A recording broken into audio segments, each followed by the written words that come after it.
Golden Rule, The Tonio Story. Dear Papa Dudut, good day po sa inyo at sa mga kabarangay natin na katulad kong masugid na taga-subaybay ng Barangay Love Stories. Alam nyo ba na yung programa ninyo, ang sinasahog namin sa paranghalian kasi hindi talaga kompleto ang araw namin kung hindi kami nakikinig sa Barangay LS. Kaya nga nagkatuksuhan ng mga kasamahan ko sa TODA na kapwa ko tricycle driver na ipadala ko raw sa inyo ang istorya ng buhay ko. Dahil gusto nilang mapakinggan ito. Sa totoo lang ay ayoko sana kasi nahihiya ako pero naisip ko na wala namang sa ating perpekto. At sa kasalukuyan ay nagbabagong buhay naman ako. Pero bago tayo dumako sa parte na yon ng kwento ko ay tawagin nyo na lamang po ako sa pangalang Tonyo. 31 years old at taga Tondo, Manila. Isa akong tricycle driver at minana ko pa sa lolo ko ang trabahong ito kasi hindi naman ako nakapagtapos ng pag-aaral.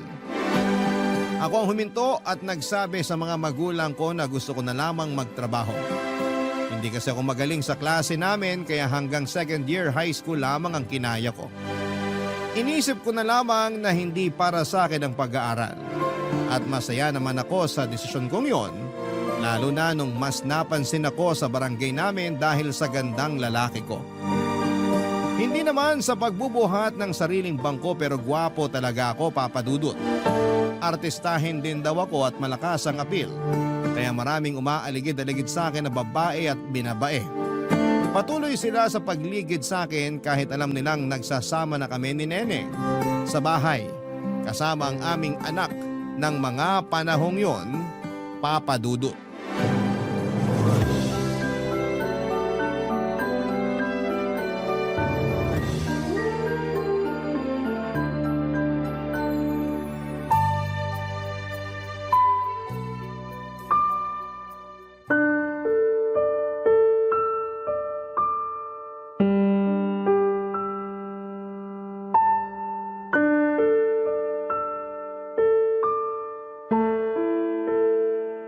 Kapal talaga ng mukha mo, no? Akala mo siguro hindi ko malalaman yung mga kalokohan mo? Pinagsasabi mo. Aga-aga. Imbis na kape at pandesal ipaalmusal mo sa akin, sermon agad. Paanong hindi kasi sermonan ay nakakainis ka? Hinaan mo nga yung boses mo. Tulog pa yung anak natin tsaka si tatay. Mamaya magising yun na bad trip dahil sa ingay mo. Ikaw naman kasi yung may kasalanan. Ano ba kasing kasalanan yun, Neneng? Nalaman ko lang naman dun sa binilhan ko ng almusal na palagi mo raw hinahatid sa bahay nila yung sexy na babae dyan sa kabilang kanto. Ano yon? Ikaw na ba ang personal driver niya? Nagkataon lang yun, no? Sa ako yung natsyempohan niyang tricycle sa terminal. Alangan namang di ko siya isakay. Hindi ka ba nakikinig? Ang sabi palagi, ibig sabihin hindi lang isang beses o nagkataon. Ang style daw ng haliparot na yon, kapag di pa raw ikaw yung papasada, tatambay pa siya dun sa terminal para makipaglandian sa'yo. Nakikipagkwentuhan lang yung tao. Walang landian na nangyari. O di totoo yung chismis tungkol sa paghihintay niya sa'yo sa terminal para ikaw yung maghatid sa kanya? Pero wala pa rin kaming ginagawang masama. Hinahatid ko lang siya. Masyado ka lang OA. At ako bang OA ngayon? Ipapaalala ko lang sa'yo na pamilyado ka na. Hindi ka na binata. Kaya tigilan mo yung kalandian mo. Mahiya ka sa anak natin. Ano namang kinalaman ng anak natin dito? Ang bata-bata pa niya. Ikaw talaga? Lahat na lang dinadamay mo sa ka-OA-han mo. Tinatanong mo pa talaga? Paano pag nakakapag-isip na yan? Ano na lang sasabihin niya sa'yo sakaling hindi ka pa rin nagbabago? Hindi habang buhay walang muwang yung anak natin. Pambihira naman. Maliit na bagay lang yun tapos ikaw gustong-gusto mong pinapalaki. Tsaka nakaka-insulto ka na ha? Ikaw bang may lakas ng loob na mainsulto? Ayos ka rin ah. Paanong hindi? Pinapamukha mo sa akin na gumagawa ko ng masama at wala ka ring tiwala sa akin. Sobra ka na. Nakdang teteng, ang aga-aga ang ingay-ingay niyong dalawa. Tay, good morning po. Anong good sa morning na-istorbo niyo tulog ko dahil sa sigawan niyo? Hindi naman po kami nagsisigawan, Tay. Nag-uusap lang po kami ni Tonyo. Nag-uusap ba ang tawag doon lakas ang boses mo? Abot hanggang doon sa kabilang barangay? Si Neneng na lang po pagalitan nyo. Sermon ba naman pinaalmusal sa akin? Imbis na ipagtimpla ko ng kape? At nagpakampi ka pa talaga sa tatay mo, ha? Bakit? Tatay ko naman siya. Kanino ako magpapakampi? Sa kapitbahay? Isip bata ka talaga. Kaya kayo nag-aaway ng anak ko kasi lagi ka na lang nagagalit sa kanya na walang dahilan. Bago-baguhin mo nga yung ugali mo, Neneng. May dahilan po kaya ako nagagalit sa anak nyo. Baka nga pag nalaman nyo, uminit din ang ulo nyo. Sige, ano yon? Sabihin mo. Tay, wag po kayong maniniwala dyan. Wala pa nga akong sinasabi. Ay, ewan ko sa inyong dalawa. Ang sarap ng paguntugin. Ikaw, Neneng, dumating ka lang dito sa bahay umiingay na.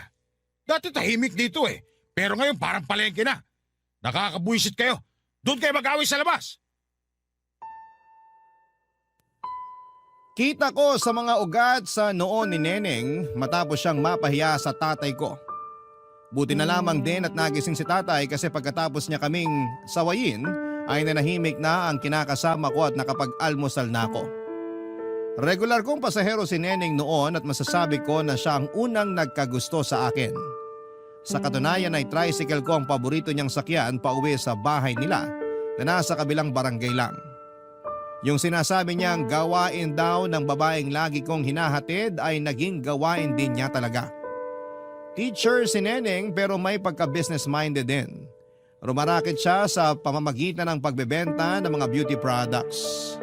Siyempre makinis at maputi si Neneng at patunay na epektibo ang mga produktong binebenta niya. Kaya nga na in love na rin agad ako sa kanya at nakuha niya ang loob ko.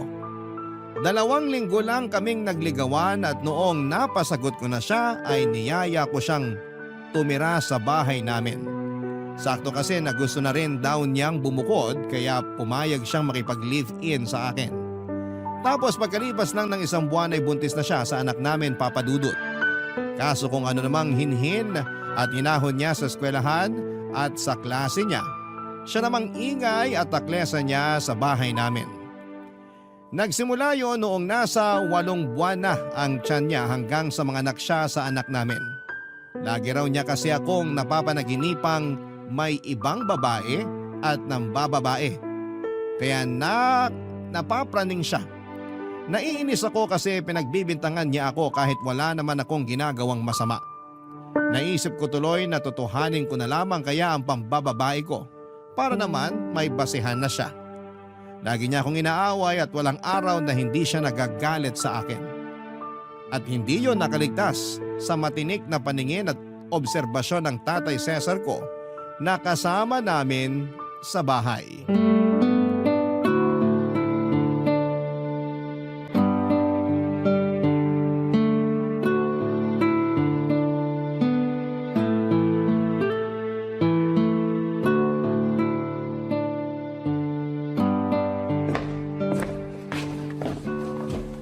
Nak, wala yata si Neneng. Nasa kanila po eh. Kahatid ko nga lang. May sakit kasi kapatid niya kaya pinuntahan niya. Kasama anak niyo? Opo, para raw makabisita naman sa kanila yung anak namin. Eh buti na yun para kahit papano, tumahimik naman tong bahay natin. Ang ingay kasi nung kinakasama mo, ang lakas ng boses pag nagsasalita, kaya nakakaaburido. Pasensya na po kayo, Tay. Kung pati kayo naiistorbo na sa away namin ni Neneng. Sinasaway ko naman po siya na hinaan boses niya. Kasi pwede naman niya akong kausapin ng mahinahon, kaya lang, ewan ko ba sa kanya?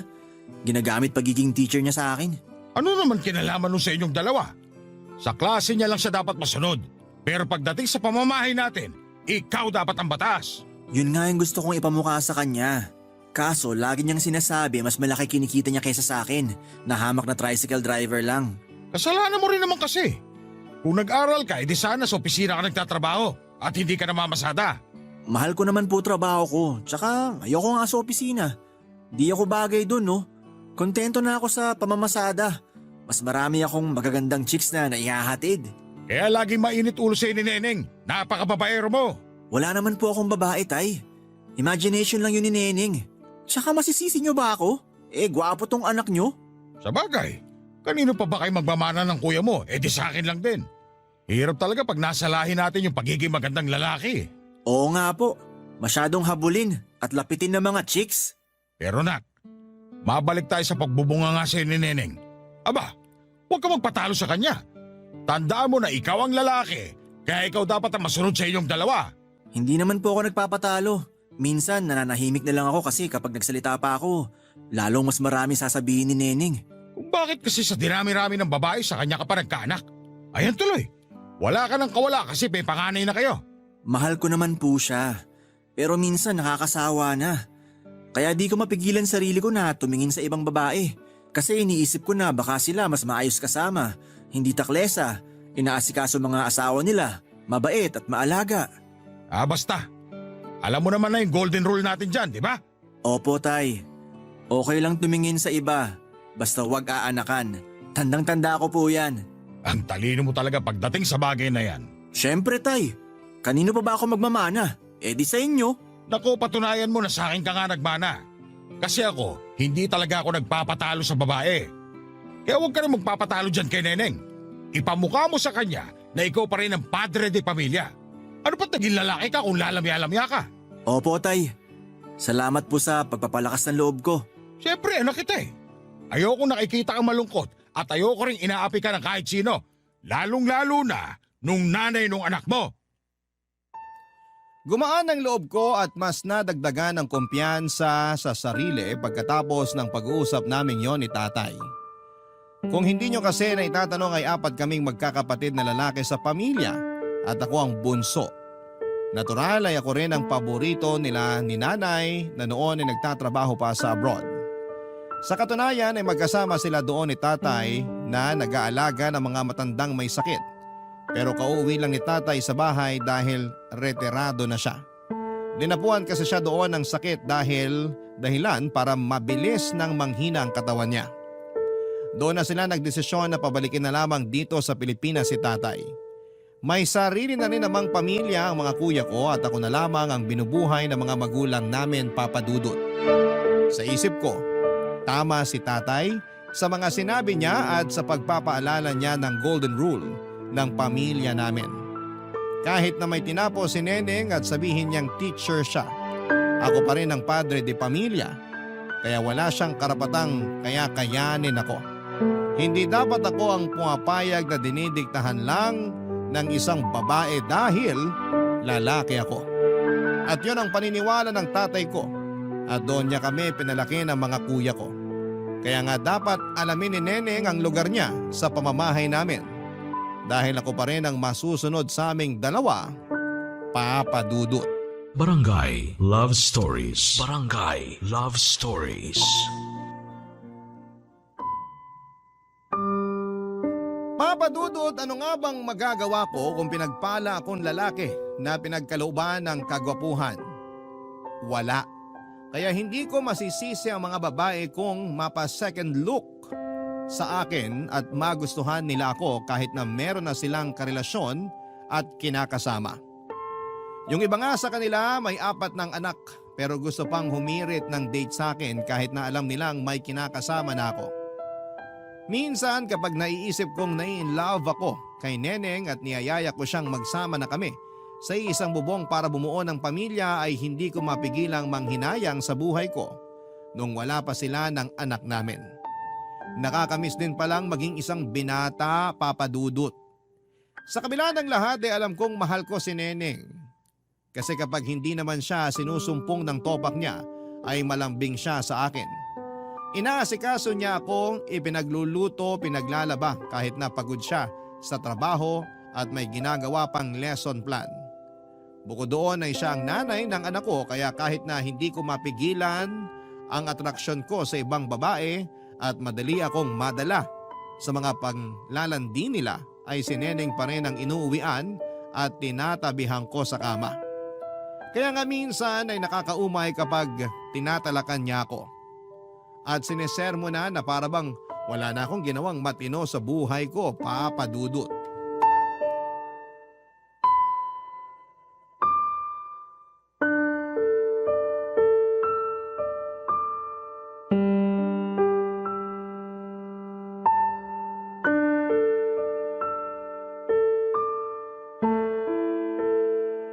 Tulog na ba anak natin? Oo, kakatulog lang kanina. Kaya huwag ka maingay dyan, baka magising.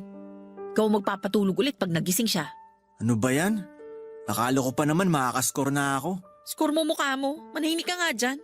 Neneng naman, sige na. Kahit kiss lang. Ayoko, wala ako sa mood. Pagod ako, Tonyo. Lagi ka na lang pagod, di mo na ako pinagbibigyan. Nakakatampo ka na ha? Ikaw pa may ganang magtampo? Kilala kita. Yang kiss mo lang na yan, isang malaking pain yan. Pag ikaw ang kausap, walang kiss lang ang magaganap. Ayaw mo nun? Sundan na natin anak natin. Ayoko! Buwang ka ba? Ang hirap na nga ng buhay, mag-iisang anak ka pa? Nasa puson talaga yung utak mo no? Saka ang lakas ng loob mo na sundan pa ng isa yung anak mo? Hindi mo pa nga ako pinapakasalan? Ano namang kinalaman nun?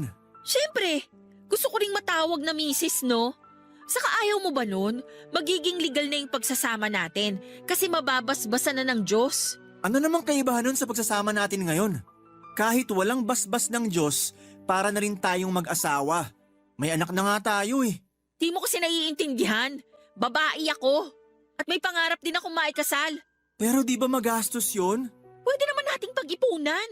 Kaso baka matagalan pa rin kasi nga baka magmahal na rin yung mga bilihin. Hindi pa rin sapat yung maiipon natin pag nagkataon. Kung ganun, pwede naman kahit na civil wedding lang tapos close friends at relatives lang natin ang invited. Ayos na yun. Gagastos pa rin tayo sa reception kasi imposible namang hindi invited yung mga relatives natin. Kaya nga pipiliin lang natin yung iimbitahin. Hindi ka ba nakikinig? Pwede ba naman yun? Paano kung may magtampo sa kanila? Bakit ka ba ganyan mag-isip? Nangyari kasi yan dun sa kasamaan ko sa Toda. Nagpakasal. Ganyan din, civil wedding. Tapos konti lang inibitahan sa reception. Tapos kinabukasan, chinismis na sila ng mga kamag-anak nila na di nila inimbitahan. Sabi maramot daw sila, gahaman, makasarili, at kung ano-ano pa. Kaya ayun, nag-iiyak yung napangasawa niya kasi nakonsume. Sobra naman yung mga kamag-anak na nagkalat ng chismis. Akala mo hindi pamilya? Sana pinabarangay nila kasi paninirang puri yon. Ayaw na rin nila lumaki yung gulo. Nawala rin naman kinatagalan. Pero may lamat na yung relasyon nila sa mga kamag-anak na yon. Feeling ko matagal nang may lamat yung relasyon nila. Paano mo naman nasabi? Kaya nga hindi sila inimbita. Ikaw ba naman yung may ganyang klase ka ng kamag-anak, iimbitahin mo pa sa kasal mo? Ako kasi hindi na.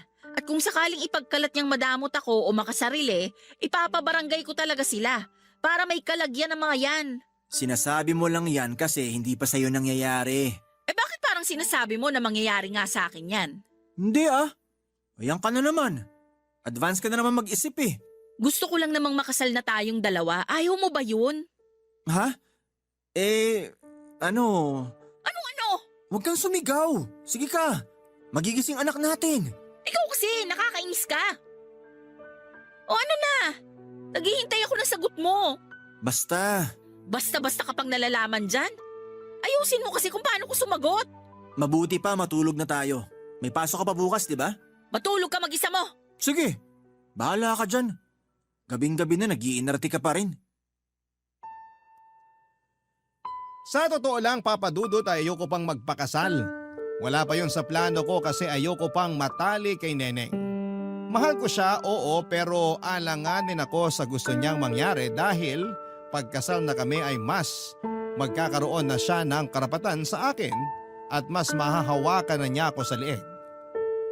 Ako pa naman yung tao na ayaw na kinokontrol kasi nawawalan ako ng gana kahit na mahal ko pa siya. Saka ang gastos kayang magpakasal. Wala pa nga kaming ipon ni Neneng, Papa Dudut. Kulang na kulang yung sinasahod ko sa pamamasada tapos may mga binabayaran pang loan si Neneng na ginagamit niya noon na pampagamot sa nanay niyang nagka-cancer. Pero sa kasamaang palad ay binawian din ng buhay.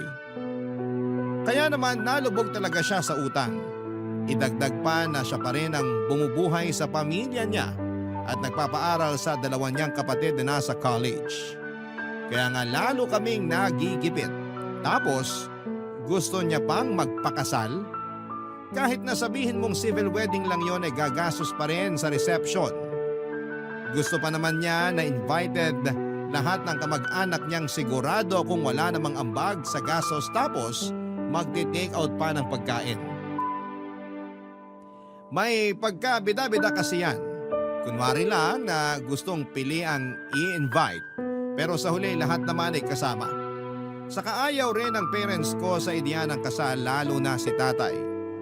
Yung mga kuya ko ay hindi naman kasal sa mga kinakasama nila kaya bakit ako magpapakasal kay Neneng? Yon ang nasa isip ko na mga panahon na yon. At habang mas lalong pinipilit ni Neneng na magpakasal na kami, unti-unti naman akong nawawala ng amor sa kanya at mas pinagtutuunan ko na lamang ng pansin ang pambababae, Papa Dudut.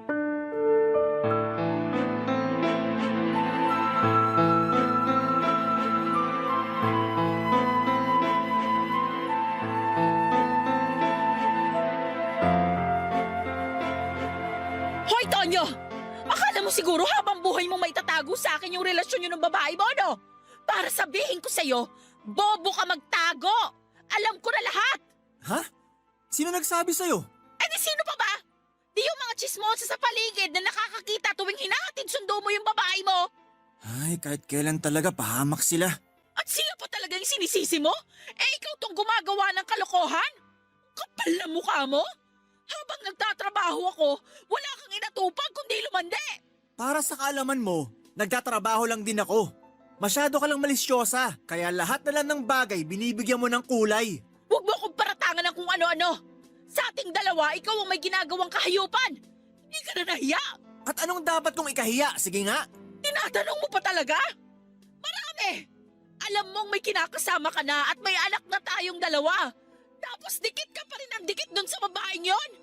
Kahit na sabihin mong siya tong lumalapit sa'yo, sana ikaw na mismo yung kusang umiiwas.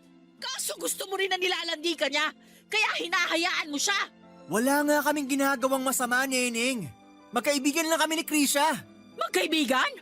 Bobo ba ang tingin mo sa akin, Tonyo? Hindi yan ang kwento na narinig ko tungkol sa'yo. Hirap sa'yo, mas nagpapaniwala ka pa sa mga sabi-sabi kaysa sa akin na kinakasama mo. Wala ka talagang tiwala sa akin eh. Noon meron, pero ngayon wala na. Ubus na. Eh di wala na rin palang kwenta na magsama tayo kasi wala ka na rin namang tiwala sa akin. Ano sabi mo? Ulitin mo nga yung sinabi mo? Ewan ko sa'yo. Di ka lang praning. May pagkabingi ka rin. Aray ko, Kapal Neneng. naman ang mukha mo, Tigilan mo sabihan yan. ako Huwag ng mo ganyan. hampasin. Lintik ka. Paano hindi ka hahampasin? Eh sumusobra ka na. Hindi mo na ako nirespetong buwisit ka. Hoy, Neneng! Bakit mo sinaktan ang anak ko? Tay, inaaway nga ako oh. Nakuha mo pa talaga magtago sa likod ni tatay, ha? Siyempre, sasaktan mo na naman ako. Ang kapal na mukha mo. Ikaw ang makapal! Lakas ng loob mong pagbuhatan ng kamay tong anak ko sa loob pa mismo ng pamamahay ko? Tay, yung anak nyo kasi, huling-huli na ng bababae, ayaw pa rin umamin. Wala nga akong aaminin. Kita nyo na? Eh alam na halos ng buong barangay natin na hindi lang niya basta pasahero yon. Saka alam naman niyang nilalandi siya noon pero hindi pa rin siya umiiwas. Totoo ba yun, Tonya? Tay naman. Sumagot ka! Totoo ba yun? Opo, pero wala kaming relasyon ni Krisha. Oh, ayun naman pala eh. Wala daw silang relasyon. Ano ba pinuputok ng butsi mo dyan, Neneng? Seryoso po ba kayo, Tay? Tinatanong niyo pa talaga kung ano? Magalit ka kapag nanakan ni Tonyo yung babaeng yon. Pero kung wala namang nabubuo, wag mong sasaktan tong anak ko. Akala mo ba hindi ko na-obserban yung pagbubunga mo sa kanya? Hindi lang ako umiimik pero namumuro ka na. Baka nakakalimutan mo, sino dapat ang masusunod sa inyo sa pamamahay na to? Si Tonyo dapat ang nasusunod at hindi ikaw. Tay naman! Mas kinakampihan niyo pa po ba si Tonyo kaysa sa akin? Ako po ang kinakasama niya. May anak kami. Kinakasama pa lang pero hindi pa asawa. Kaya wala kang karapatang diktahan ng anak ko. Di na ako magtataka kung bakit ayaw niyang magpakasal sa'yo. Walang tigil kasi sa pagputak, yung bunganga mo!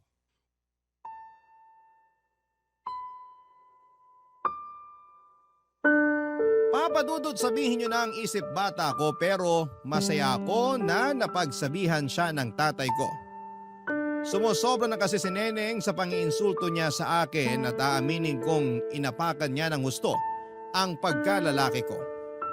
Biruin nyo ha, naturingan pa naman siyang teacher, nirerespeto ng mga estudyante niya sa eskwelahan tapos siya mismo ay hindi marunong rumespeto sa kinakasama niya. Kaya buti na lang talaga to the rescue si tatay kaya nakatikim tuloy ng masasakit na salita si Neneng sa kanya, Papa Dudut. Sa kabila ng lahat ay nakonsensya pa rin ako noong nakita ko ang malungkot na reaksyon sa mukha ni Neneng. Gusto ko sana siyang suyuin pero pinigilan ko ang sarili ko dahil indikasyon lamang yon ng pagiging mahina ko. Bukod doon, baka isipin ni Neneng na kinakampihan ko siya at ipilit na naman niya ang pagpapakasal namin. Basta sigurado ako sa desisyon kong ayoko pang matali sa kanya. At masaya naman ako dahil suportado yon ng mga parents ko ng mga panahong yon. Papa Dudut. Barangay Love Stories. Barangay Love Stories. Napansin kong nanlamig sa akin si Neneng pagkatapos ng away naming yon, kung saan ay nakasagutan niya si tatay. Pero imbes na mag-alala, hinayaan ko lamang siya sa pag-iinarte niya. Alam kong maarte ang mga babae pero lilipas din naman yon at magkakabati rin kami. Hindi nga ako nagkamali dahil pagkaraan ng ilang araw, parang normal na ulit ang turingan naming dalawa ng kinakasama ko. Pero syempre hindi pa rin nawala yung pagiging taklesa at selosa niya, Papa Dudut. Doon ako na-depress at napaisip sa mga desisyon ko sa buhay. Pinagsisihan ko kung bakit nagkagusto ko kay Neneng nang ma-realize ko na hindi pa pala ako readyng bumuo ng pamilya kasama siya. Mahal ko sila ng anak ko pero ayoko pang magpatali sa kanya. Kaya nga naisip ko na ano kayang pwedeng mangyari sakaling may nakilala kong iba.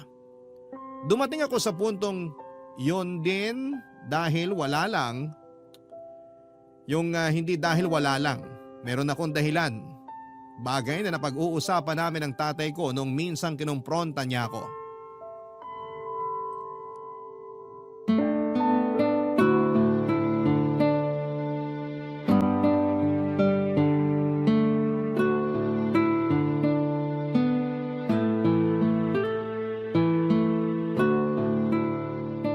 Tonyo, inaaway ka pa ba ni Neneng?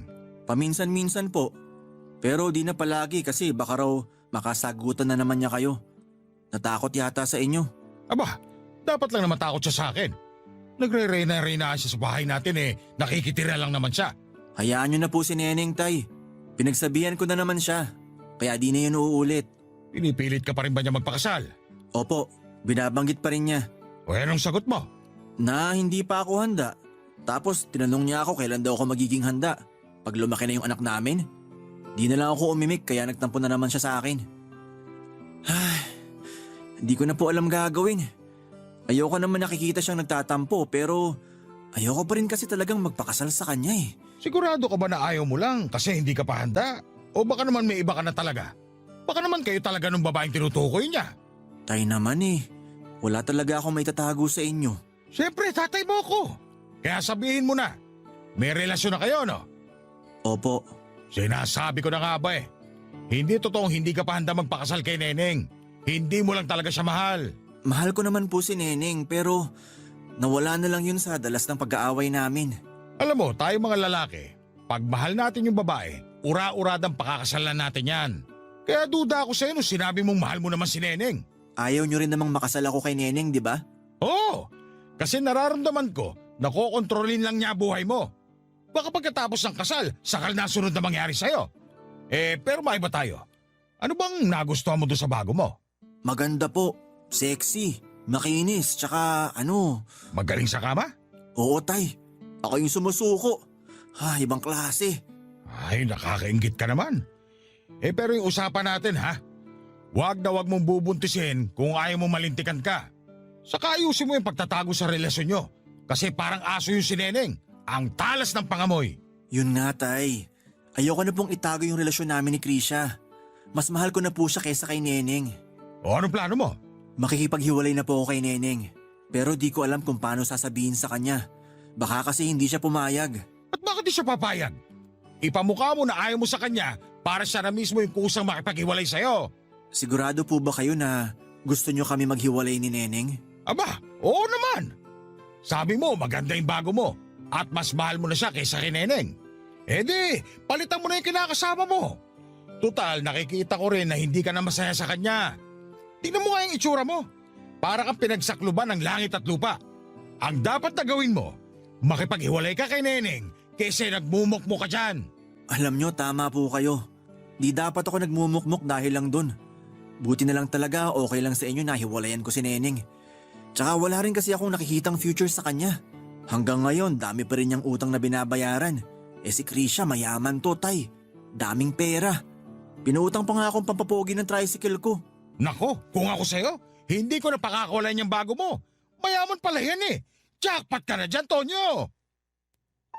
Tama naman si tatay na mas mayaman si Krisha. Manager kasi siya sa opisinang pinagtatrabahuhan niya. Hindi tulad ni Neneng na maraming utang at may responsibilidad pa rin sa kanyang pamilya, kahit na may sarili na kaming pamilya. Madalas nga namin yung pinagtatalunan kasi imbes na sa amin na lamang ng anak niya mapunta yung sweldo niya, nakikihati pa ang pamilya niya. Siyempre si Neneng pa rin naman ang masusunod kasi pera niya yon. Pinaghirapan niya yon at pinagtrabahuhan niya kaya hindi lamang ako masyadong nagsasalita.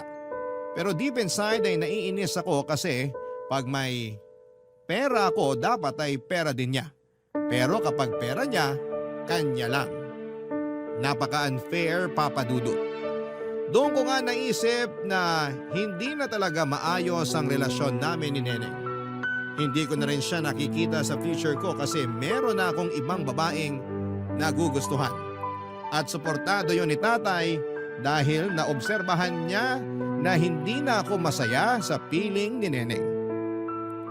Alam kong maraming magagalit sa akin pero masama bang kumawala sa taong hindi mo na mahal?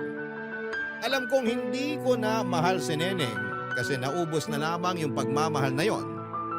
At natuon na lamang sa ibang babae, Papa Dudut. Kaya nga gusto ko nang makipaghiwalay sa kanya pero alam kong hindi siya papayag. Tapos doon ako nakaisip ng paraan para siguradong si Neneng na mismo ang makipaghiwalay sa akin, Papa Dudut.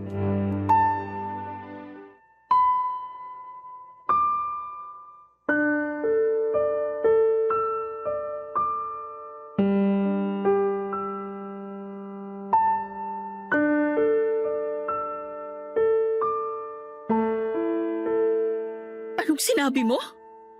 Ulitin mo nga kasi parang nabibingi ako. Sabi ko, gusto ko na makipaghiwalay sa'yo. At bakit? May nagawa ba ako para hiwalayan mo? Wala. Pero hindi na ako masaya kasama ka eh. Ayoko na. Kaya palayain mo na lang ako. Wow ha? Tinanong mo ba ako kung masaya pa ako nakasama ka? Kung hindi ka na pala masaya, bakit ka pa nakikisama sa akin? Kasi mahal kita. At pamilya tayo. May anak tayo, Tonyo. Ipapaalala ko lang sa'yo ha. Hindi ko nakakalimutan yon. Pero ayoko na nga talaga, Neneng. Mahirap bang intindihin yon? Oo, hirap talaga akong intindihin. Marami kang kalokohan na pinalampas sa tiniis ko. Tapos ikaw pa tong may lakas ng loob na itapon yung pinagsamahan natin? Ay nako, paulit-ulit naman tayo eh. Hindi ba natin pwedeng ayusin to? Kasi willing naman ako magbago kung ako yung may kasalanan. Siguro naiingayan ka sa akin kaya ayaw mo na ako makasama pero wala namang iwanan no. Mahal kita, Tonyo. Hindi na kita mahal, Neneng. Kaya pwede ba? Huwag mo nang ipagsiksikan ang sarili mo sa akin. At bakit? Dahil may mahal ka ng iba? Kainis ka talaga. Sagutin mo na lang yung tanong ko. May mahal ka na bang iba? Oo! Meron na! Kaya sana masaya ka na. Sino yan? Yung kalandian mo ba yan sa terminal, ha? Oo, si Krisha nga. Kaya sana manahimik ka na dyan. Gusto mo akong manahimik? Eh di sana hindi mo kinalantari yung babaeng yon para nananahimik ako. Bakit? Hindi naman tayo kasal ah. Tsaka di mo ako pagmamay-ari. Wala kang karapatang diktahan ako sa dapat at hindi ko dapat gawin. Di mo pa rin ba nare-realize na kaya nawala na lang yung pagmamahal ko sa'yo dahil din sa pagiging taklesa mo? Ang ingay mo! Para kang inahing manok na putak ng putak. Tapos pilit ka pa ng pilit sa akin na magpakasal tayo. Ayoko pa nga eh. Buti na lang talaga di ako pumayag sa gusto mo. Kasi baka kung nagkataon, natali pa ako sa'yo. Ang kapal talaga ng mukha mo. Kung makapagsalita ka, akala mo ikaw pa yung lugi sa ating dalawa. Oh, ngayon isusumbat mo na naman yung natapos mo. Oo na, ikaw na yung may pinag-aralan, ako na yung wala. Pero hindi pa rin mababago nun yung kagustuhan ko na makipaghiwalay na sa'yo. Tonyo naman, ayusin natin to. Kawawa naman yung anak natin. Wala akong pakialam. Naririnig mo ba yung sarili mo? Ganyan ka na ba talaga kasama para mawalan ka ng pakialam sa anak natin? Magkakaanak na rin kami ni Krisha. At doon ako mas may pakialam. Ano ka mo? Yun yung rason kaya gusto ko na maghiwalay tayo. Bukod sa hindi na rin kita mahal. Napaka-demonyo mo, Tonyo! Napaka-walang hiya mo! Makapal na kung makapal. Pero sana irespeto mo na lang yung gusto ko. Huwag mo na rin akong piliting makisama sa'yo kasi ayoko na. Hindi na kita mahal, Neneng! Iyak ng iyak si Neneng nang malaman niyang magkakaanak na kami ni Krisha. Kung dati naaawa pa ako sa kanya pag nakikita ko siyang umiiyak, ay wala na akong naramdaman na mga panahong yon, bukod sa kagustuhan kong makipaghiwalay na sa kanya. Hindi ko na kasi siya mahal at ayoko namang ipagpilitan pa ang relasyon namin kung hindi na talaga uubra. Suportado rin naman ako ni tatay sa desisyon ko, kaya malakas ang loob ko. Sa katunayan ay pinagalitan pa nga niya si Neneng noong narinig niyang umiiyak ito ng araw na yon, Papa Dudut. Nagmakaawa pa ulit si Neneng sa akin pero sinabi kong hindi na magbabago ang desisyon ko. Pinagtabuyan ko na sila ng anak namin sa bahay dahil may plano na akong patirahin doon si Krisha. Kaya umalis na rin si Neneng at bumalik na sa bahay nila. Simula noon ay nagsama na kami ni Krisha at marami kaming plano tulad nang bubukod kami sa oras na makapanganak siya. Pero pagkalipas ng 5 buwan, nalaman kong may kinakalantari siyang ibang lalaki. Galit na galit ako dahil sa pangangaliwa niya. Pero mas lalong gumuho ang mundo ko nang ipagtapat niya sa aking hindi raw ako ang ama ng ipinagbubuntis niya. Ang tatay noon ay ang lalaking kinakausap niya na noon ay nasa Amerika na. Pinagsabay niya kami ng mga panahong yon tapos nagkalabuan daw kasi sila noong paalis na ito at hindi niya agad nasabi rito na buntis siya sa anak nila. At dahil nga sa takot sa kahihiyan, humanap siya ng sasalo sa magiging anak niya para maging tatay nito. At ako ang napili niya. Pero gusto na raw nilang magsama kaya walang pasubali akong iniwan ni Krisha. Durog na durog ang puso ko nang lokohin niya ako. Kinasusuklaman ko siya pero doon ko naisip na baka karma ko yon sa pangiiwan at pagtataboy kay Neneng at sa anak namin. Pero hindi pa pala tapos ang kapalaran sa paniningil sa akin dahil may nangyari ulit na hindi ko inaasahan. Nagkasakit po si tatay sa atay dahil na rin sa walang humpay na pag-inom ng alak nang umuwi siya rito sa Pilipinas. Sa kasalukuyan ay labas-pasok kami sa ospital at nagkakandako ba na si nanay sa pagtatrabaho sa ibang bansa para lamang matustusan ang gamutan ng tatay namin, Papa Dudut. Hirap na po ako at nagsisisi dahil sa mga ginawa ko. Kaya nga sinubukan kong pumunta kina Neneng para makipagbati sa kanya at humingi na rin ng tawad. Pero nabalitaan ko na nakalipat na pala sila ng mas malaking bahay na matagal na niyang kinuha at tinuhulugan para sa amin pag nakasal na kami. Noong isang beses na pinuntahan ko siya doon ay naggalit siya sa akin at pinakaladkad ako sa mga gwardya palabas ng subdivision nila. Hindi na rin niya pinakita sa akin ang anak ko dahil wala raw akong karapatang kilalaning tatay ng bata, Papa Dudut. Alam ko na maraming galit sa akin dahil sa ginawa ko pero nagbabagong buhay na naman ako. At patuloy na nagsisikap para makatulong sa pagpapagamot ng tatay ko, Papa Dudut. Wala namang perpektong tao. Lahat nagkakamali kaya sana'y huwag niyo akong husgahan. Hanggang dito na lamang po ang sulat ko, Papa Dudut. Maraming salamat po sakaling mapili po ninyong i-ere ang istorya ko sa inyong programa na Barangay Love Stories. God bless po sa inyong istasyon. Ang inyong forever kapuso at kabarangay, Tonyo. Dear Papa Dudut, mapagpalang araw po sa iyo at sa lahat ng mga lagi nakatutok sa Barangay Love Stories. Tawagin niyo na lamang po ako sa pangalang Mabel. May lahing hapon ng mother side namin pero dahil kamukha ko, ang tatay ko ay hindi ito halata sa akin. Bata pa lamang ay malapit na ako sa lola ko at sa kanya ko rin naman na ang hilig ko sa arts. Hindi naman po sa pagyayabang pero talent ko po ang drawing at painting. Bago mamatay ang lola ko ay palagi niyang sinasabi sa akin yung tungkol sa isang Japanese art na kung tawagin ay kintsugi, kung saan ang isang basag na vase ay binuo muli sa pamamagitan ng ginto. Doon ko po ibinase ang pananaw ko sa buhay, Papa Dudut. At kung bakit na-relate ko ang buhay ko sa kintsugi, ay malalaman ninyo po sa dulo ng aking kwento. Galing ako sa mahirap na pamilya, Papa Dudut. Jeepney driver ang tatay ko at si nanay naman ay nanilbihan bilang kasambahay. Pero noong palagi na siyang nagkakasakit ay huminto na siya sa pagtatrabaho. Sa kasamaang palad ay namatay ang tatay ko nang inatake siya sa puso habang pauwi sa amin. Ang mahirap pa doon ay nangyari yon ilang araw lang mula nang makapanganak ako sa kambal ko. At dahil ako ang panganay sa aming magkakapatid ay ako rin ang inasahang sasalo sa naiwang responsibilidad ni tatay.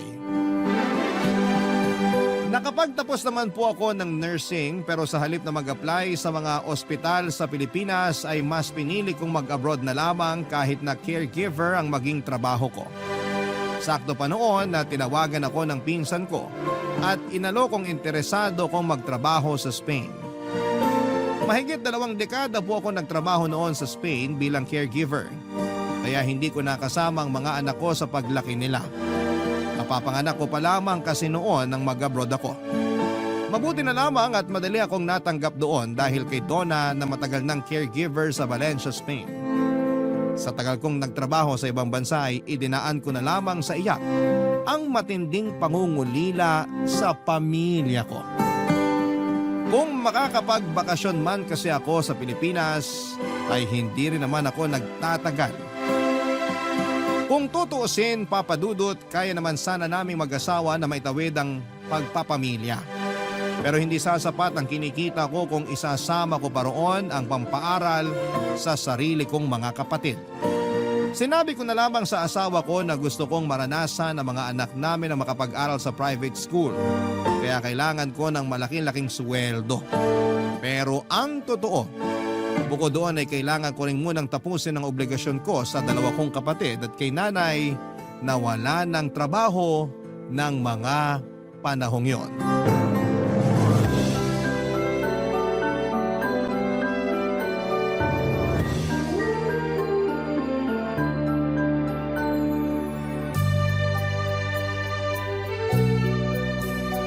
Gina, kumusta?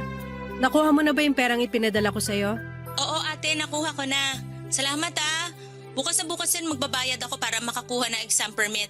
Sigurado ka bang makakapag-exam ka? Oo naman ate, pambayad lang naman yung kulang.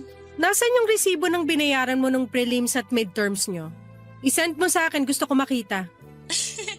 Si ate naman oh, wala ka bang tiwala sa akin? Mahirap ba yung hinihingi ko sa'yo? Pipicturean mo lang tapos isi-send sa akin. Kayang-kaya mo nang gawin yun ngayon. Ano kasi ate, wala ako sa bahay ngayon. Bakit? Nasaan ka ba? Nandito sa kaibigan ko, mag-group review kami. Sa kaibigan mo o sa boyfriend mo? Magsabi ka ng totoo. Ha? Saan naman ang galing yan ate? Wala pa akong boyfriend. Binigyan kita ng pagkakataong magsabi ng totoo bago ako magalit kasi gusto kitang maintindihan, Gina. Pero ano tong ginagawa mo, ha? Ate, Ano? Hindi ka na makapagsalita? Kasi hindi ka lang basta may boyfriend. Ha? Akala mo hindi ko malalaman na 4 na buwan ka ng buntis? At nalaman ko lang yun kung kailan napadala na kita ng pera. paano mo nalaman ate? Sinabi sa akin ni nanay. Humihingi siya ng pera para sa gastusin sa bahay at sinabi ko ipapadala ko na lang sa'yo. Pero alam mo kung ano sinabi niya? Huwag ko na raw ipagkatiwala sa iyo yung pera kasi baka gamitin mo lang dyan sa pagbubuntis mo. Ginawa ni nanay yon? May usapan kami na hindi niya At sasabihin. talagang gagamitin mo pa si nanay para dyan sa kasinungalingan mo.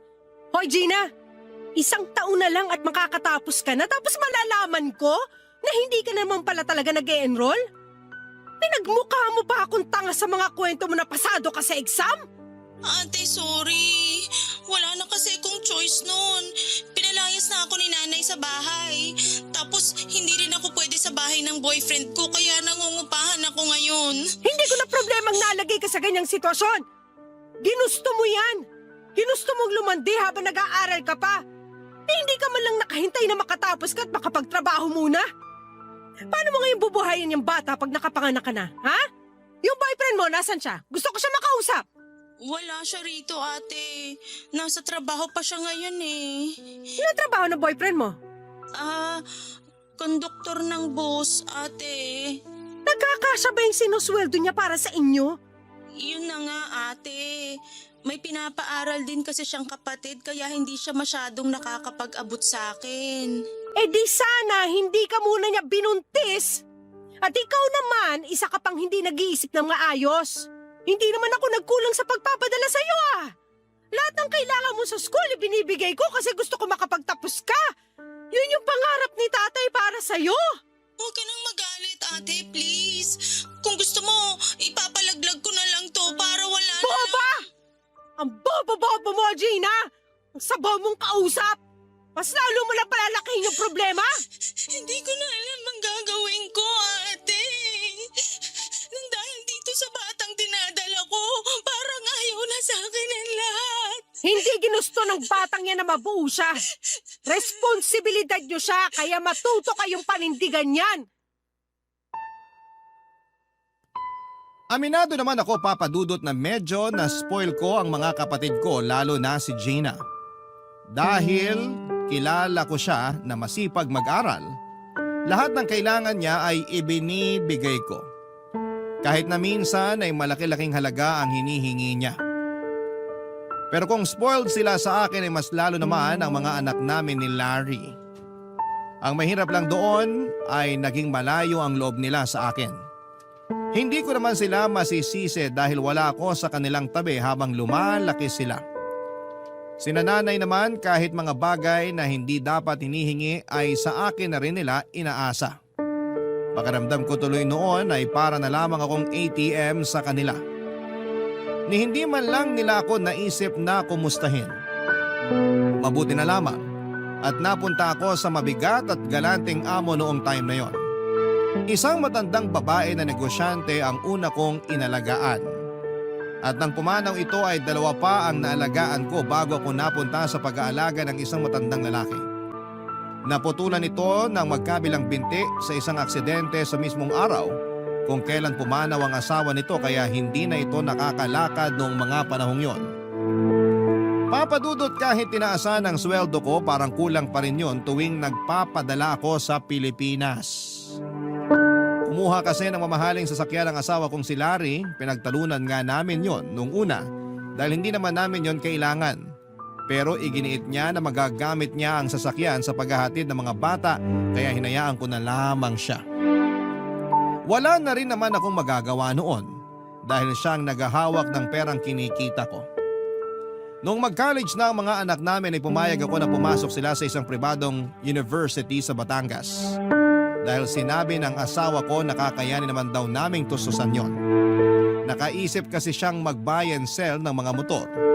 Bukod pa doon ay nag-invest sa isang networking si Larry. Malaki naman ang kinikita niya noong una pero kalaunan ay naipasarado rin yung kumpanya matapos madiskubre na illegal ito. Ang masama doon ay lahat ng ipon namin ay ginamit na ni Larry sa investment sa pagbabaka sakaling matriple ang babalik sa amin, Papa Dudut.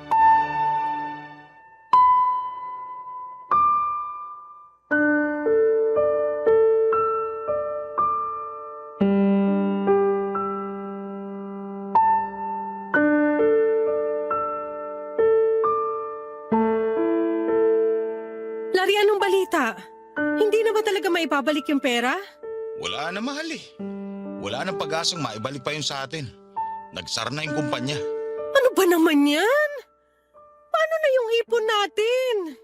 Ang tagal kong pinag-ipunan yun tapos mawawala na lang ng ganong kabilis? Yung bayanse mo ng motor, kumusta? Yun na nga, mahal eh.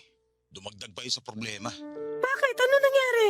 Ipinautang ko kasi yung 5 motor sa mga kaibigan ko. Ang kaso, hanggang ngayon hindi pa rin sila nagbabayad. Ano? Bakit mo naman kasi sila pinautang? Mga kaibigan ko naman sila eh. Kaya nagtiwala ako. Kaso yung iba, tinakbo na talaga ako eh. O ano ngayon? Wala na tayo pera? Susweldo ko pa naman dyan, di ba? Kung kailan naman nagpaplano na akong umuwi ng Pilipinas tsaka pa to nangyari? Gustong gusto ko nang umuwi, Larry. Saka ka na umuwi. Kung pwede, mag-extend ka pa ng ilang taon dyan. Samantalahin mo na habang boy pa yung matandang inaalagaan mo. Pero gusto ko na makita yung mga anak natin. Baka pag tumagal pa ako rito, hindi na nila ako kilala. Kailangan natin ng pera. Gagawa ko rin naman ng paraan yun, nasira akong negosyo. Ako nang bahalang kumausap sa mga anak natin. Basta magtiyaga ka lang dyan. Sa tingin mo, may magagawa pa ako? Pasensya ka na, mahal. Minalas lang talaga eh. Konting tiis pa, mababawi rin natin yun. Paano nga mababawi? Puro palpak naman yung naiisip mong negosyo. Baka mas mabuti kung maghanap ka na lang din ng trabaho. Yung permanente para mabilis tayong makabawi. Ano naman trabaho yung papasukan ko? Sa tingin mo, makakahanap ako ng trabaho ng malaking sweldo kagaya mo? Nasa Pilipinas ako. At alam mong high school lang ang tinapos ko. Hindi mo na ba kayang dumiskarte? Kung gusto mo, bumalik ka na muna sa pamamasada ng jeep. Kahit paano makakatulong din yun sa gastusin sa bahay. Gusto mo ba talagang dumiskarte ako o gusto mo lang kaming tipirin? Hindi ko kayo titipirin! Ako nga yung nagtitipid dito para sa inyo eh. Lahat ng pera ko ay pinapadala ko sa inyo dyan sa Pilipinas. Hindi madali yung trabaho ko rito. At sana isipin nyo naman yun tuwing nagsasayang kayo ng pera. Ah, ganun, nanunumbat ka na ngayon. Sige, kung gusto mo na magtrabaho ako, sige, magtatrabaho ako. Bahala na yung mga anak natin sa sarili nila. Total, malalaki na naman sila. Kain na nila ang sarili nila. Ano ka ba naman? Hindi yun ang ibig kong sabihin. Sabi ko nga 'di ba, kahit mamasada ka na lang ulit para kumikita ka kahit papano. O kaya yung sasakyan natin. Parentahan mo para habang wala pa akong padala, nakakapag-abot ka pa rin sa mga bata. Makapagsalita ka naman parang wala akong kwenta rito. Baka nakakalimutan mo, may usapan tayo bago ka umalis. Sinabi mo na ako nang bahala sa mga bata at ikaw na lang yung magtatrabaho. Pero iba na yung sitwasyon ngayon. Ang laki nung nawala sa atin. Hindi na pwedeng ako na lang yung naghahanap buhay. Kung nahihirapan ka na, di itigil mo na yung pagsusuporta sa wala mong kwentang pamilya. Lalaki na ng mga kapatid mo pero pinapadala mo pa rin. Kailangan din nila ako. Hindi lang kayo yung pamilya ko kaya wag mo nang gawing issue yon. Tsaka mas malaki pa rin naman yung binibigay ko sa inyo ah. Kaya na magtrabaho ng mga kapatid mo, kaya pabayaan mo na sila. Ipadala mo sa akin ang buong sweldo mo nang hindi tayo magkaproblema.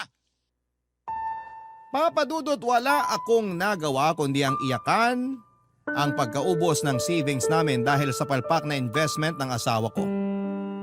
Sa tagal kong pinaghirapan ng perang yon, ay gano'n na lamang kabilis na naubos. Ang masama pa ay ni hindi man lang ako nakaramdam kahit kaunting pagsisisi mula sa kanya. Humingi siya ng pasensya pero ako pa rin naman ang nagmukhang masama. At dahil sa nangyari ay napilitan pa akong mag-extend ng ilang taon pa sa Spain sa parehong amo para muling makaipon bago ako umuwi ng Pilipinas. Pero dahil sa mga nangyari noon kahit papaano ay natuto na rin ako. Binawasan ko na ang pinapadala kong pera sa pamilya ko. Pero kahit naman binawasan ko ang pinapadala ko ay sasapat pa rin yon sa mga gastusin nila. Matapos nga ang 23 years na pagtatrabaho ko sa Spain bilang caregiver ay nagwakas na rin yon at nakauwi na ako ng Pilipinas. Ngunit pagdating ko sa amin kaliwat ka ng problema naman ang sumalubong sa akin. Ang bahay na tinitirhan ng nanay at mga kapatid ko ay naisangla na raw ng mga ito sa asawa ng pinsan ni nanay kaya doon muna sila nakitira sa amin. Yung kapatid ko namang si Gina iniwan ang kinakasama niya. At ang bunso ko namang kapatid ay huminto na sa pag-aaral mula nung nabarkada. Wala ni isa sa kanila ang nagsabi sa akin ng totoong nangyayari habang patuloy ang pagpapadala ko noon sa kanila ng pera. Kaya akala ko ay may magandang patutunguhan ang lahat ng naging sakripisyo ko. Ang mga anak ko naman sa halip na ma-excite sa pagbabalik ko ay parang gusto na lamang ulit akong pabalikin sa Spain. Hindi lang po yun ang nangyari. Nasangkot pa sa paluwagan ska ang mga asawa ko kaya nagbayad kami ng malaking halaga sa mga biktima niya. Mabuti na lamang po at nadaan sa pag-areglo kaya hindi na lumaki pa ang problema. Ang kaso, naubos ang sweldong naiuwi ko na akala ko'y mapapaikot ko sa pagnenegosyo. nang dahil sa pagiging mahina ni Larry pagdating sa mga negosyong pinapasok niya. Papa Dudut, nakakapanghina ang pangyayaring yon at hindi ko na rin alam noon kung papaano pa ulit magsisimula, Papa Dudut. Barangay Love Stories. Barangay Love Stories. Papa Dudut, parang nagsisisi ako noon na umuwi agad ako sa Pilipinas. Sa dami ng problemang pinasan ko sa pag-uwi ko ay hindi ko man lang naramdaman ang mga pinaghirapan ko. At kahit na anong gawin kong panunuyo sa mga anak ko ay sadyang malayo na ang loob nila sa akin. Kung sagot-sagutin nila ako ay parang hindi nila ako ina. Masakit yon dahil para sa kanila rin naman ang ginawa kong pag-alis noon pero baliwala pa rin sa kanila kahit na anong paliwanag ang gawin ko. May natira pa naman akong pera at galing yon sa personal savings ko. Gagamitin ko sana yon sa pagpapatayo ng sarili kong karinderya kahit maliit lang muna. Alam kong hindi magiging sapat ang perang meron ako kung isasama ko pa roon ang pangsuporta sa pag-aaral ng aking kambal. Kaya rumakit muna ako, Papa Dudut. Nagluto ako noon ng mga kakaning dinideliver ko naman sa kantina mga eskwelahan doon sa amin. Minsan nagdadala rin ako sa munisipyo. Tumanggap din ako ng mga paluto para sa kung ano-anong okasyon. Sa mahigit 1 taong ko nang ginagawa yon ay mas dumami pa ang customers kong nagpapaluto sa akin. Kaya naman naisipan kong simulan ang pangarap kong karinderya. Bukod sa ipon ko, kalahati ng kapital noon ay inutang ko sa pinsan ko na best friend ko rin na si Donna. Pero kung kailang bala ko nang simula ng karinderyang ipapatayo ko sa food court sa palengke, ay saka naman may nangyari sa akin, Papa Dudut. Isinugod ako ni Donna sa ospital matapos atakihin sa puso bago pa man ako makauwi sa bahay namin. Na-confine ako ng ilang araw. Base sa mga test na ginawa ay nagkaroon ako ng heart enlargement dahil sa matinding pagod, stress at pagpapabaya sa kalusugan ko. Hindi naman kalakihan ang binayaran sa ospital dahil nailapit yon ng pinsan ko sa Kapitolyo. Kaunti na lamang ang binayaran namin pero sa check-up at maintenance naman ako nahirapan. Ang nakakasama pa ng loob, Papa Dudut, nang mangyari yon sa akin ni isang beses ay hindi man lang nagpakita ang asawa at mga anak ko sa ospital. Ganon din ang mga kapatid ko. Pumupunta naman paminsan-minsan si nanay pero dahil sa problema nila sa pera ay hindi na rin nakatulong sa mga bayarin. Naintindihan ko naman yon at naunawaan ko rin noong hindi niya nagawang samahan si Donna sa pag-aasikaso ng mga kailangan para mailabas ako ng ospital dahil sa kanyang katandaan. Pero kung nakakalungkot na ang nangyari noong inoperahan ako, mas naging malala pang sitwasyon nung nakauwi na ako sa bahay namin para magpagaling.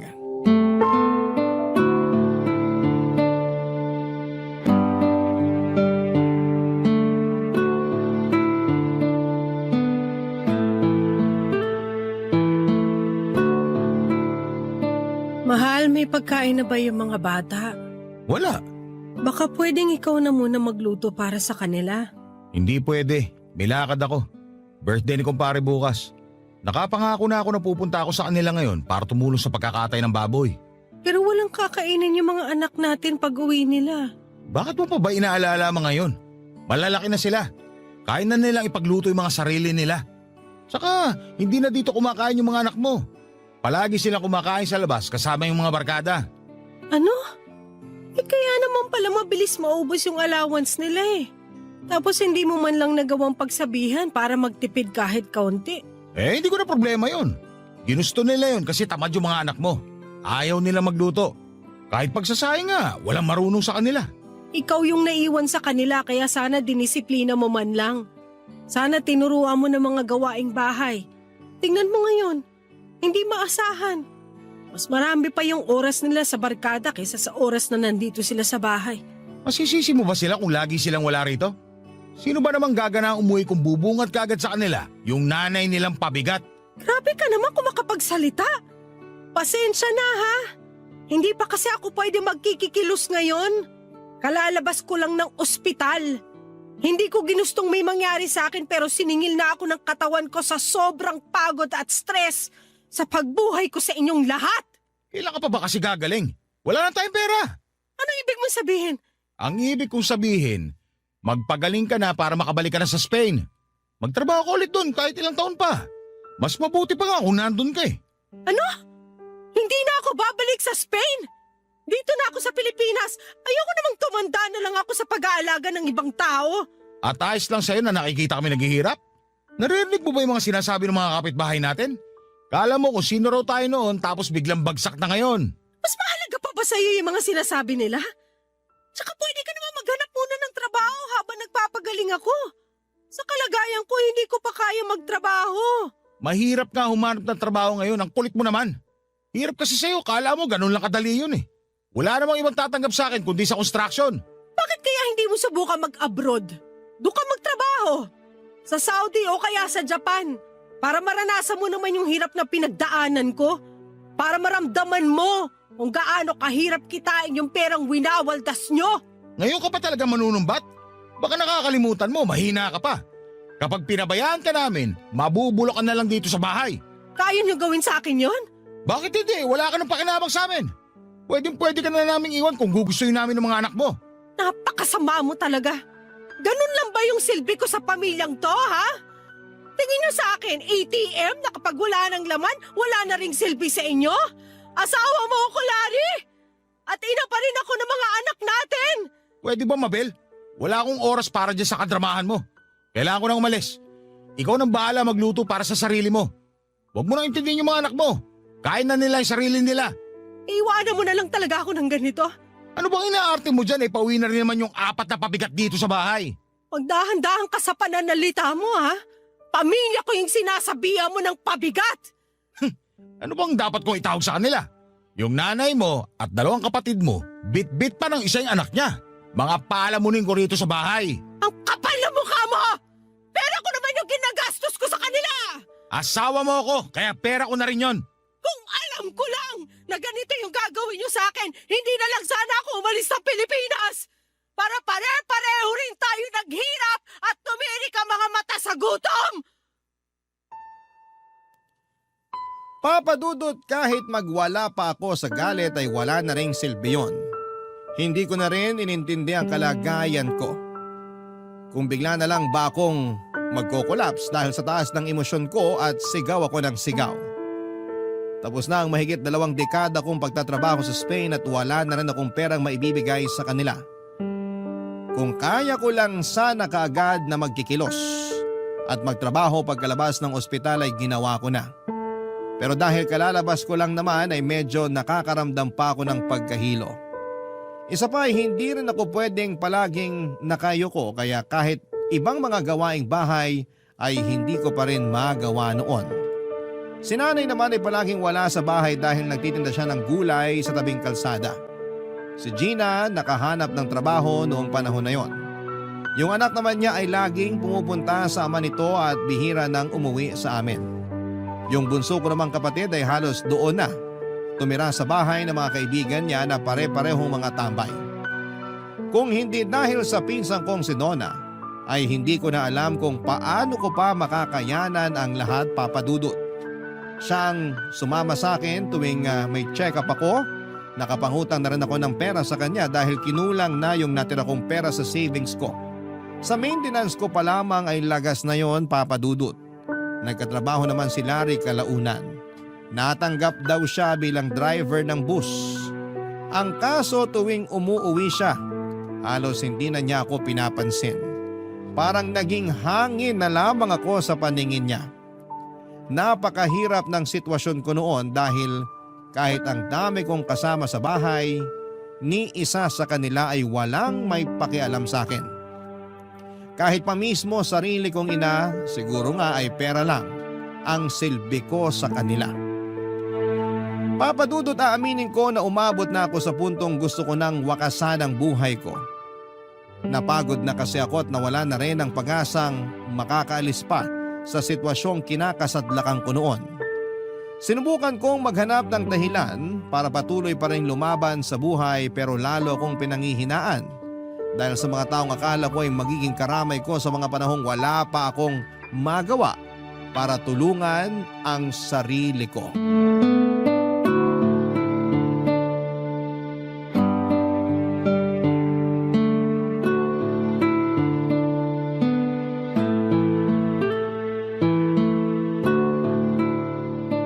Wala pa tayong pagkain. Pambihira naman oh. Pagod na nga ako sa trabaho, tapos wala pa akong datang pagkain dito. Pasensya na, Kuya Larry. Kakauwi ko lang din eh. Nasa ba yung nanay mo? Nandun sa bahay ng kumari niya, nakiki-birthday. Buwisit! Ang dami nga kasama dito sa bahay, wala namang maaasahan. Mas maganda kung magsilayas na lang sana kayong lahat. Dahan-dahan ka naman sa pananalita mo, Kuya. Pare-pareho tayong may trabaho rito. Kung pagod ka, ganun din ako. Kung gutom ka, gutom din ako, kaya wag ako yung sinisigawan mo. Eh sino ba sisigawan ko wala na ibang tao rito? Lahat may kanya-kanyang lakad. Mga wala namang ambag. Buti sana kung may trabaho pa yung ate mo, kaso palamunin na rin ngayon. Makasabi ka naman ng palamunin, parang walang naitulong sa atin si ate ah. Matagal na yon. Wala na siya silbi ngayon. Kita mo naman, sa halip na makapagtrabaho, gumagastos pa sa pampacheck up niya. Hindi na lang kasi malagutan ng hininga para isang gastos na lang eh. Makapagsalita ka, parang hindi ka asawa ni Ate Mabel. Kapal ng mukha mo. Baka pagtanggol ka naman sa ate mo, kala mo naman may malasakit ka talaga sa kanya. Samantalang hindi mo rin naman siya inaasikaso, lalo na nung kalalabas na lang ng ospital.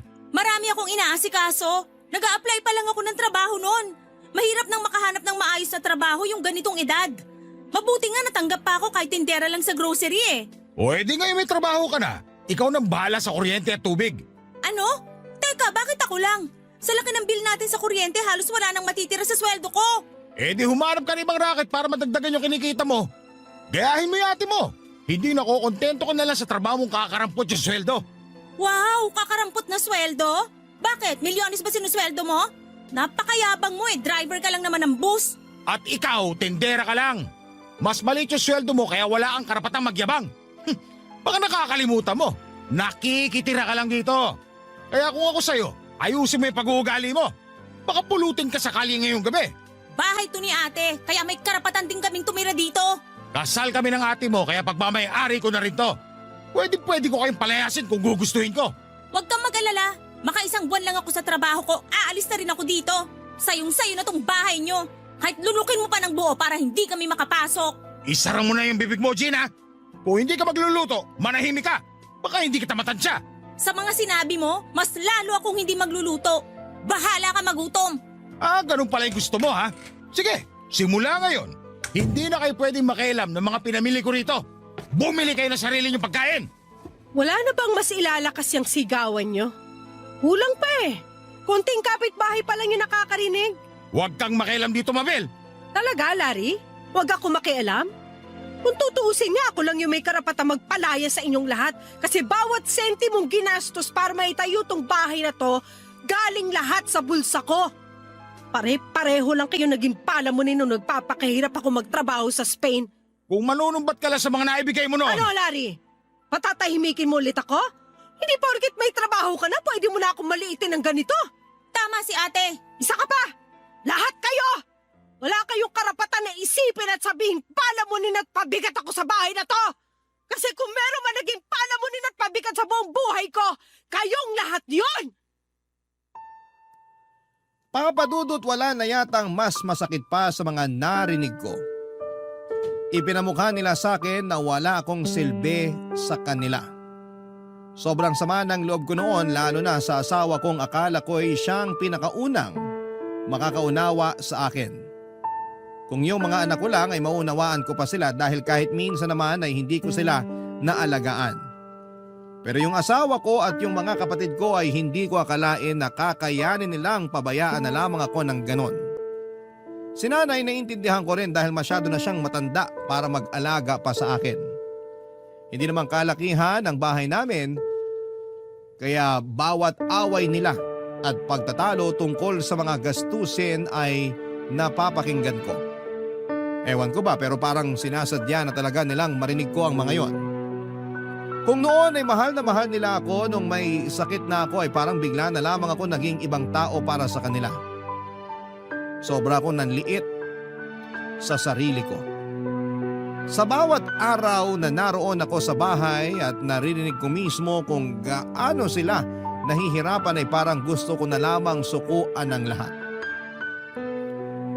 Papa Dudut, akala ko ay wala nang magandang mangyayari sa buhay ko nang dahil sa pagkakaroon ko ng sakit. Pero nung naka-recover na ako ay tinulungan ako ni Donna na makabangong muli. Hindi siya nagdalawang isip na pautangin ulit ako ng pera kahit alam niyang wala pa akong kakayanang magbayad. Kumpara sa akin, mas malaki ang naipon niya sa pagtatrabaho sa Spain dahil mas nauna pa siyang naging caregiver doon. Gusto niyang ituloy ko pa rin ang plano kong magnegosyo. Inalok niya ako na maging industrial partner niya. Bali ako ang magbabantay sa bagong pwesto niya sa palengke.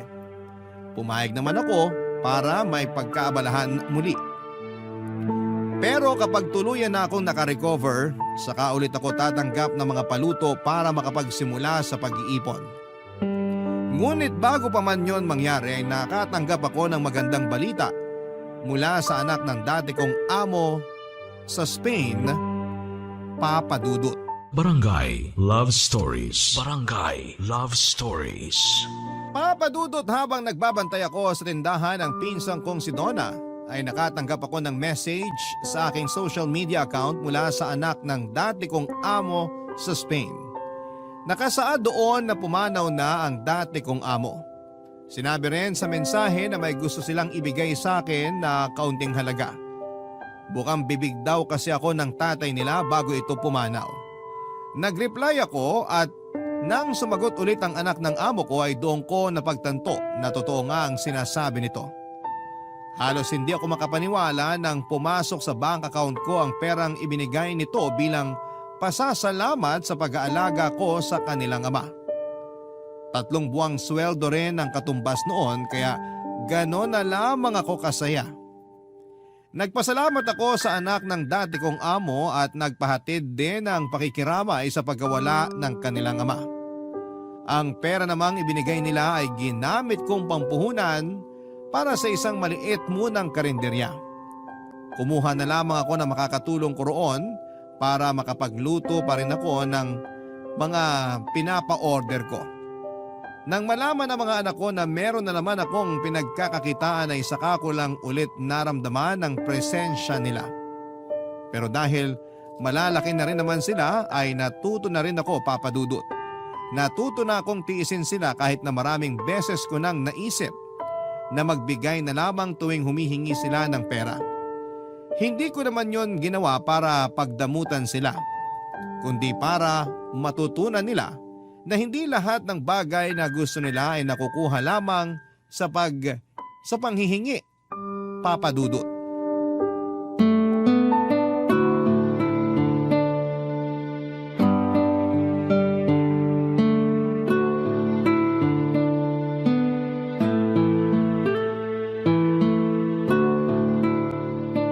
Ibang klase rin yung mga anak mo, no?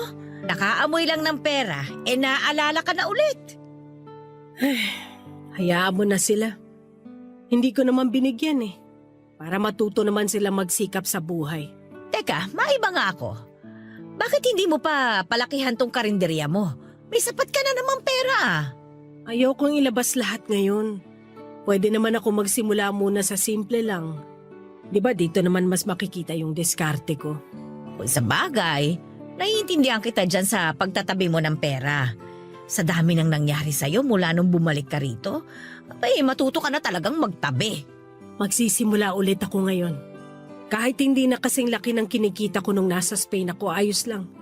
Kesa naman nasa bahay lang ako, tapos puro masasakit na salita pa yung naririnig ko. Hiwalayan mo na lang kaya yung asawa mo. Gustuhin ko man, hindi rin ganun kadali. Iniisip ko rin yung mga anak ko. Baka lalo lang sila magrebelde kapag nalaman nila na maghihiwalay na kami ng tatay nila. Ay, sabi ko na nga ba't yan ang isasagot mo eh. Kumusta nga palang pag-aaral ng mga yon? Makakapagtapos ba naman kaya? Ayun, konting tiis na lang. Napilitan ng lumipat sa public college dito sa atin. Wala eh. Hindi na sila kayang pag-aralin sa private. Sa baon pa lang nila at iba pang gastusin, kulang na sweldo ni Larry. Sa tuition pa kaya. Kung noon pa sana naisipan ni Larry na magtrabaho, May malaki na sana ang ipon ninyong mag-asawa. Wala kasi may iwan noon sa mga bata. Pwede namang iwanan sa nanay mo yung kambal mo nung teenager pa lang sila eh. Ilang taon pa sanang nakapagtrabaho si Larry. Tsaka nagkaroon din sana siya ng pagkakataon na makapag-abroad. Sadyang mahina lang dumiskarte yung asawa mo eh. Pa-business-business pa. Palpak naman. Ang dali na ngang ma-scam, na-inspire pa sa mga scammer. Nang scam pa ng iba dahil dun sa paluwagan na sinalihan niya. Ay naku, pambihira. Kung ako sa'yo, magpapalit na talaga ako ng asawa. Ay, sakit sa ulo yung si Larry eh. Wala na akong balak na mag-asawa ulit, Donna. Matanda na ako. Gusto ko na lang na mabigyan ng magandang buhay yung mga anak ko kahit na malalaki na sila. Kahit sa ganung paraan man lang makabawi ako sa kanila. Sus, kung tutuusin naman hindi mo kailangan bumawi sa kanila. Maswerte nga sila at may nanay silang kagaya mo. Ang kaso, pagbalik mo, kahit pagrespeto man lang sana sa'yo, hindi nila magawa. At yan yung itutuwid ko kapag nakabangon na ako ulit. O ano bang plano mo? Gusto kong palaguin yung perang ibinigay sa akin ng anak ng amo ko. Hindi ko lahat ginamit sa karinderya kasi may naiisip pa akong ibang pwedeng pagkakitaan. O yan yung gusto ko sa'yo. Nagkaroon ka lang ng kapital, abay bumalik yung pagiging madiskarte mo.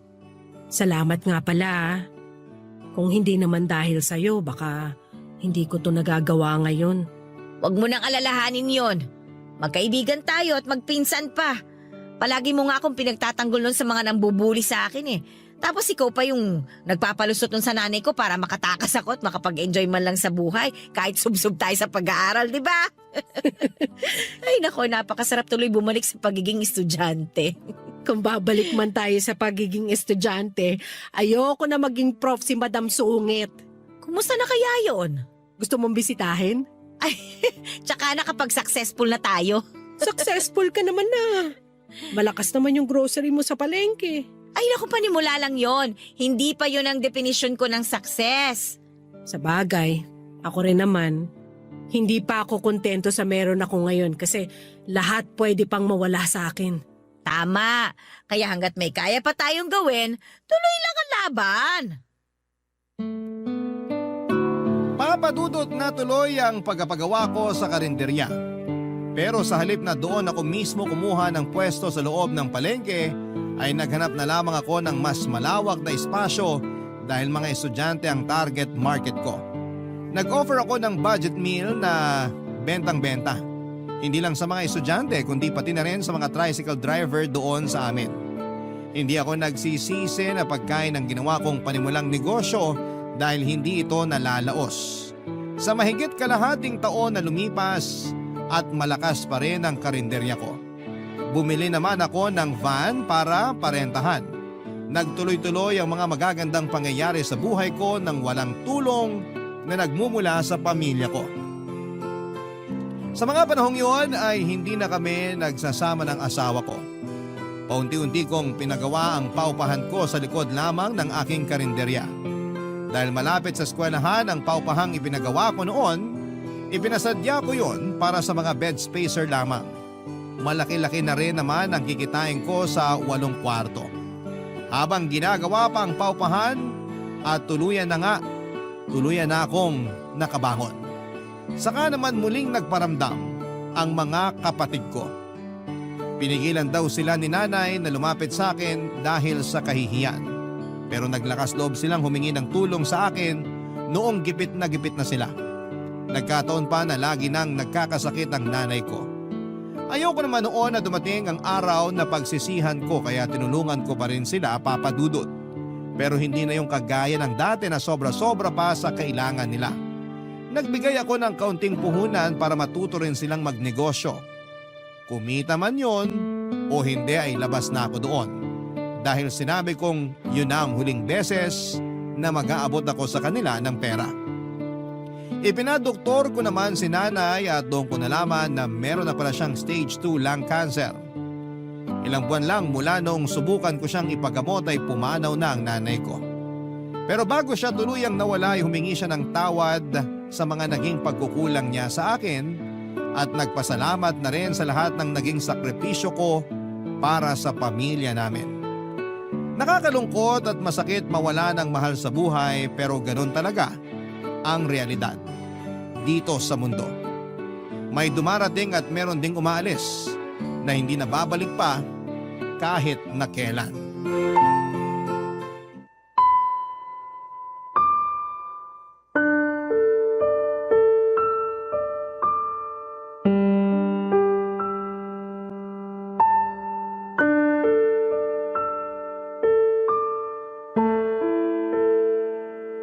Anong ginagawa mo rito, Larry? Mahal. Huwag mo na akong tawaging mahal. Nung pinabayaan niyo ako, binura ko na sa isip ko yung salitang mahal. Alam mo kung bakit? Kasi hindi pagmamahal yung ipinakita mo sa akin nung lugmok na lugmok ako. Ipinakita mo lang kung gaano kalala yung pagiging makasarili mo, kaya yun lang ang tumatak sa akin. Pero pinagbuksan mo pa rin ako ng pinto. Ibig sabihin, may pakialam ka pa rin sa akin. Pinagbuksan kita ng pinto kasi kumatok ka. Patawarin mo na ako. Matagal na yun. Bigyan mo lang ako kahit isa pang pagkakataon. Babawi ako sa'yo. Mas mabilis ka makakabawi kung hindi na tayo magkasama. Anong ibig mong sabihin? Gusto ko na makipaghiwalay sa'yo ng tuluyan. Gusto kong gawing legal ang paghihiwalay nating dalawa. Hindi yung ganito na magkahiwalay lang tayo ng inuuwian. Mahal, hindi pwede. Paano yung mga bata? Hindi na sila mga bata. Tapos na silang mag-aral at kaya na nilang magtrabaho. Kaya siguro naman, kaya na rin nilang unawain na hindi ko na masisikmurang tawaging asawa ng isang walang kwentang lalaki. Nakakahiya. Huwag mo naman gawin sa akin to. May trabaho naman ako. Hindi na ako magiging pabigat sa'yo. E di ngayon inamin mo rin na pabigat ka. Tama lang naman na magtrabaho ka kasi kailangan mong buhayin ang sarili mo nang mag-isa. Ate, O Gina, anong ginagawa mo rito? ate pwede ba tayong mag-usap? Pwede naman. Sakto. Mag-usap tayong tatlo kasama tong si Larry. Ano ba ginagawa mo rito, Gina? Ang galing mo rin tsumempo eh. Nakita mo nag-uusap kami ni Mabel tapos ngayon ka pa sasabay. Ikaw nga dapat yung tinatanong ko kung bakit ka nandito eh. Hiwalay na kayo ni ate, di ba? Kung magtatalo kayo, umalis na kayo sa tapat ng pamamahay ko. Hahawaan niyo pa ako ng kamalasan yung dalawa. Pasensya ka na ate. Ano bang sadya mo rito? Ate, pasensya na kung ngayon ko lang to gagawin pero gusto ko lang sanang humingi ng tawad Pareho naman pala kayo ng sadya eh. Sana nagsabay na kayong pumunta rito kanina para isang biyahe na lang. Ang totoo ate, nandito rin ako kasi balak ko sanang humiram ng pera. Sinasabi ko na nga ba? Ate, last na to. Hindi lang talaga nagkasya yung puhunang binigay mo sa amin. Isa na lang talaga, ate. Wala na ako may bibigay sa'yo, Gina. Masyado ko nang matanda para umasa pa sa akin. Kayang-kaya mo nang diskartehan yan kung gugustuhin mo lang. Tama si Mabel. Kaya mabuti pa, sabay na tayong umalis. Bakit ba pinangungunahan mo ko? Umalis ka na kung gusto mo. Mag-uusap pa kami ng ate ko. May importanteng lakad pa ako kaya makakaalis na kayo. Pero ate... Umalis na tayo rito, Gina. Huwag mo nang galitin pa yung ate mo. Ate, sige na naman oh. Huwag naman masyadong matigas yung puso mo. Kapatid mo pa rin ako. Ayokong makapagbitaw ng masasakit na salita. Sapat na yung tinanggihan kita sa hinihingi mo, kaya mas maganda kung umuwi ka na lang. Marami pang pwedeng pagkakitaan. Matalino ka kaya alam kong kayang-kayo mo pang dumiskarte. Pero hindi tayo pareho, ate. Hindi naman lahat ng tao kayang magnegosyo. Pero kayang matuto, hindi ba? Kayang matutunan ng pagnenegosyo. Ganun ba kahirap na magbigay na lang? Hindi mo ba naman ikakahirap yung halagang hihingin ko? At hindi mo naman ikamamatay kung hindi kita mapagbibigyan.